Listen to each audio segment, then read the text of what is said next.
নমস্কার, আমি Srijani. Welcome back to my channel symbol of Bengal. আপনার পেস্টে কি নুন আছে? নেই? তাহলে লবঙ্গ? তাও নেই? তাহলে আপনি নিশ্চয়ই নিমের দাঁতন ব্যবহার করেন। তাও করেন না? তাহলে তো সর্বনাশ।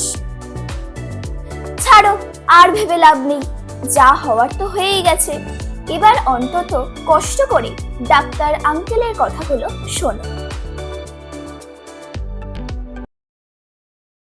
নমস্কার, আমি ডক্টর সৌম্য পুরকাই। আমার বিডিএস এবং এমডিএস দুটোই Sealdah dental college, doctor R Ahmed dental college and hospital থেকে করা। আমি পেরিওডন্টিস্ট। তো আজকে আমি কিছু প্রশ্নের, যেগুলো মানুষের মনে সন্দেহ থাকে বা প্রশ্ন থাকে, সেটার যথাযথ বাংলায় সহজভাবে উত্তর দেওয়ার চেষ্টা করব। হ্যাঁ, বলুন, প্রথম প্রশ্ন। দাঁতের যত্নের সহজ ঘরোয়া টিপস। দাঁতের যত্নের সহজ ঘরোয়া টিপস অ্যাকচুয়ালি প্রপারলি ব্রাশ করা। অনেকে আমাদের পেশেন্ট এসে জিজ্ঞেস করে, স্যার কোন ব্র্যান্ডের পেস্ট ইউজ করব, কোন ব্র্যান্ডের ব্রাশ ইউজ করব। এগুলো থেকে ইম্পর্টেন্ট হচ্ছে প্রপার টেকনিক অফ ব্রাশিং, কীভাবে ব্রাশ করবেন। সেটা যখন আপনারা আপনার ডেন্টিস্টের কাছে ভিজিট করবেন, তাদের কাছে জেনে নেবেন যে কীভাবে ব্রাশ করা উচিত। Brand of paste, brand of brush, এগুলোর থেকে কিন্তু বেশি ইম্পর্টেন্ট দিনে দুবার ব্রাশ করা। একবার ডিনারের পর, আর একবার ঘুম থেকে উঠে নয়, যেটা আমরা সবাই করি ভুল। ঘুম থেকে উঠে আগে ব্রাশ করে তারপর খাবার খাই। আপনি ব্রেকফাস্টের পর আপনি ব্রাশটা করুন, তাতে আপনার দাঁত ভালো থাকবে। আর যদি দাঁতের মাঝখানে খাবার আটকায়, তার জন্য বিভিন্ন ফ্লস আছে, ইন্টারনেটের ব্রাশ আছে। অ্যাটলিস্ট ফ্লস করে দাঁতের মাঝখানে খাবারটা পরিষ্কার রাখবেন। খাবার জমিয়ে রাখলে কিন্তু দাঁতের মাঝখানে ওটা কিন্তু ব্রাশে পরিষ্কার হবে না এবং ক্যাভিটি হবে।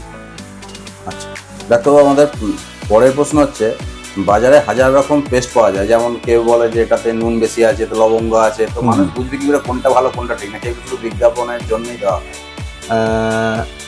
এগুলো অ্যাকচুয়ালি বিজ্ঞাপন। নুন আছে, তেল আছে, লবঙ্গ আছে, এগুলো আলাদা করে জাস্ট মার্কেটিং গিমিক। এগুলোর আমাদের পা দেওয়ার দরকার নেই। যে কোনো পেস্ট আপনি ইউজ করুন, প্রপারলি ব্রাশ করুন, তাতেই আপনার দাঁত ভালো থাকবে। কিছু ক্ষেত্রে আমাদের যাদের সেন্সিটিভিটি আছে বা কিছু প্রবলেম আছে, সেক্ষেত্রে আমাদের আলাদা মেডিকেটেড পেস্ট লাগে। আদারওয়াইজ নর্মাল মানুষের জন্য মেডিকেল পেস্টের কোনো দরকার নেই। গ্রামের দিকে আগেকার দিনে দেখা যেত যে অনেকে ঘুটে ছাই দিয়ে সকালবেলা আঙুলে করে ব্রাশ করছে। ব্রাশ তো নয়, মানে দাঁত মাজছে আর কি। তো সেটা কি মানে বিজ্ঞানসম্মত? না, একদমই বিজ্ঞানসম্মত নয়। বরঞ্চ আমরা অনেক পেশেন্ট পাই যারা ঘুটের ছাই দিয়ে মাজার জন্য সমস্ত দাঁতগুলো ক্ষয়ে গিয়ে একদম নষ্ট হয়ে গেছে, নার্ভ এক্সপোজ হয়ে গেছে, দাঁতগুলো পুরো, আপনি দাঁতটা দেখলেই বুঝতে পারবেন, মনে হচ্ছে যেরকম আইসক্রিমের স্কুপ চালালে যেরকম মাঝখান থেকে কেটে বেরিয়ে যায়, ঠিক দাঁতটা দেখবেন এরকম একটা উত্তল মতো, না অবতল, কনকেভ একটা সারফেস তৈরি হবে দাঁতের উপরে। মানে যেখানে বেশি ঘষা খেয়েছে সেই জায়গাটা বেশি উঠে গেছে, উপর নিচ এরকম একটা জাস্ট বাটির যেরকম নিচেতে যেরকম সেরকম দাঁত হয়। এটা একদমই দাঁত নষ্ট করে দেয়। এটা কোনো সাইন্টিফিক্যালি একেবারেই অ্যাকসেপ্টেড না। আচ্ছা, ঠিক সেরকমই আরেকটা জিনিস চোখে পড়ে, সেটা হচ্ছে যে নিম কাঠি দিয়ে দাঁত, মানে নিমের দাঁত। না, নিম কাঠি, ইউক্যালিপটাসের ডাল, এইগুলো অনেকেই দাবি করেন যে আমি নিম কাঠি দিয়ে দাঁত মাজি বলে আমার দাঁত ভালো আছে। এগুলো কোনো একদম ব্রাশ এবং পেস্ট, ইভেন আঙুল দিয়ে পেস্ট দিয়ে দাঁত মাজানোটাও কিন্তু ভুল। Brush is mandatory. আর ব্রাশিং ব্যাপারে একটা ছোট্ট টিপস বলে দিই, ব্রাশ কিন্তু 1 মাস থেকে 1.5 মাস অন্তর চেঞ্জ করে দেবেন। যখনই ব্রাশের বিসেটগুলো একটু ফ্লেয়ার হতে শুরু করছে, আপনি কম দামি ব্রাশ ইউজ করুন, কোনো অসুবিধা নেই। কিন্তু একটা ব্রাশ কিনলাম 6 মাস ধরে চালালাম, এটার কোনো জাস্টিফিকেশন। আমরা সাধারণত এটাই করে থাকি। হ্যাঁ। আর একটা জিনিস দেখা যায় যে ওই কিছু বয়স্ক মানে লোকেদের ক্ষেত্রে দেখা যায় যে গুড়া কুনিয়ে দীর্ঘক্ষণ মুখের মধ্যে ঘষছে। এটা কি আদলে পেস্ট নাকি নেশা জিনিস? অ্যাকচুয়ালি তামাক থাকে বলে একটা অ্যাডিকশন হয়ে যায়। ঠিক আছে, ব্রাশিং এর থেকে মেইনলি হচ্ছে তামাকটা থাকে, তো একটা অ্যাডিকশন হয়, ভালো লাগে ওনার মাছ। কিন্তু দাঁতের কোনো উপকারিতা নেই, বরঞ্চ 1000টা অপকারিতা আছে। এগুলো একদমই করবেন না। আচ্ছা, আর নিজে মানে চলতি কথায় শোনা যায় তো দাঁতে পোকা লেগে গেছে। তো দাঁতে কি সত্যিই পোকা হয়? পোকা বলে অ্যাকচুয়ালি কিছু হয় না, এটা অ্যাকচুয়ালি ব্যাকটেরিয়াল ইনফেকশন, যেটা দাঁতের আলটিমেটলি এনামেল এবং ডেন্টিন, মানে যেটা হার্ট টিস্যু আছে সেটাকে নষ্ট করে, অ্যাসিড প্রডিউস করে, সেই অ্যাসিডের জন্য দাঁতের হার্ট টিস্যু নষ্ট হয়। এটা পোকা বলে কিছু হয় না। এটা অ্যাকচুয়ালি ব্যাকটেরিয়া, মাইক্রোস্কোপিক আন্ডারে আপনি দেখতে পাবেন, এমনি খালি চোখে কিছু দেখা যাবে।